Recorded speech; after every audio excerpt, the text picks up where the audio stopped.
تلك الدار الآخرة نجعلها للذين لا يريدون علوا في الأرض ولا فسادا والعاقبة للمتقين.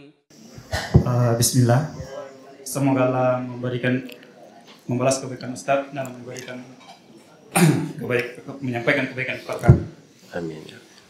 Saya Abu Fahmi dari Mas CP.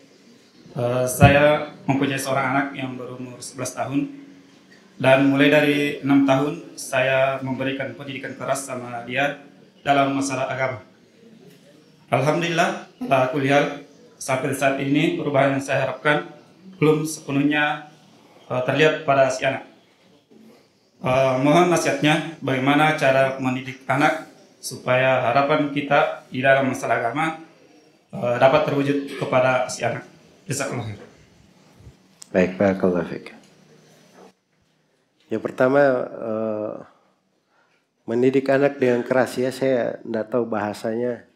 Mungkin ketat ya, mungkin atau continue begitu. Kalau keras itu kan bahasa kadang memakai cara yang keras begitu ya.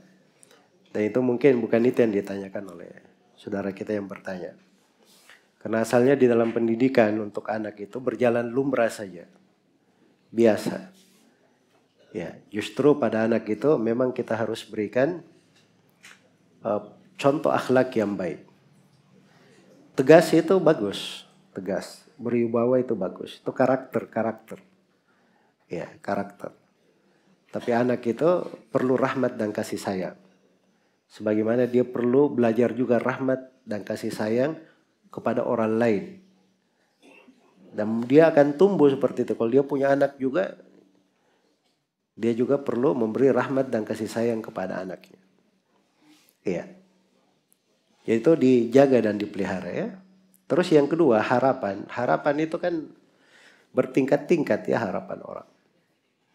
Ya. Kita berharap anak kita, harapan kita rajin sholat 5 waktu. Itu betul harapan ya. Tapi namanya anak kecil, Nabi saja tidak langsung memposisikan seperti itu. Kata Nabi SAW dalam hadits riwayat Abu Daud dari Amr bin Shu'aib, dari ayahnya, dari kakeknya Abdullah bin Amr bin As, Rasulullah SAW bersabda, muru auladakum bis salati li sab'in wadribuhum 'alaiha li ashrin.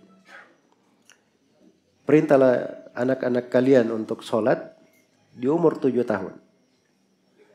Dan pukullah kalau dia tidak sholat di umur berapa? Di umur 10 tahun. Jadi 7 tahun kalau misalnya kita harapkan dia sholat seperti biasa, kita pukul dari umur 7 tahun, itu sudah nggak benar. Ya, 7 tahun itu kita ajak, kita perintah. Ya, justru di situ ininya orang tua. Dia selalu memberi gambaran sholat pada dirinya. Di rumah dia rajin sholat sunnah misalnya. Ya, itulah kenapa sholat sunnah itu sunnahnya di rumah. Itu banyak fungsinya. Di antara fungsinya pendidikan untuk anak juga. Di antara fungsinya juga dia bisa sholat berjamaah dengan keluarganya. Kalau misalnya dia sholat sunnah di rumah, istrinya belum sholat isya, mau ikut si istri kepada suami dengan niat sholat wajib, maka nggak ada masalah. Imam dan makmum berbeda niat. Suami berniat sholat sunnah, istri berniat sholat apa? Sholat wajib. Itu nggak ada masalah. Jelas ya? Tapi maksudnya anak itu paling bagus di dalam pendidikan. Itu kita memberi contoh langsung. Memberi contoh langsung. Kalau ada hal-hal yang mau ditanamkan, kadang menanamkan sebuah akhlak itu perlu waktu. Iya, perlu waktu. Tergantung jenis akhlak apa yang kita mau tanamkan. Baik, itu mungkin beberapa sudut yang bisa saya terangkan karena pertanyaannya terlalu umum ya. Dan bab pendidikan itu luas pembahasannya, banyak kaidah-kaidahnya dan rincian-rinciannya. Semoga Allah memberi taufik pada semuanya. Bismillah.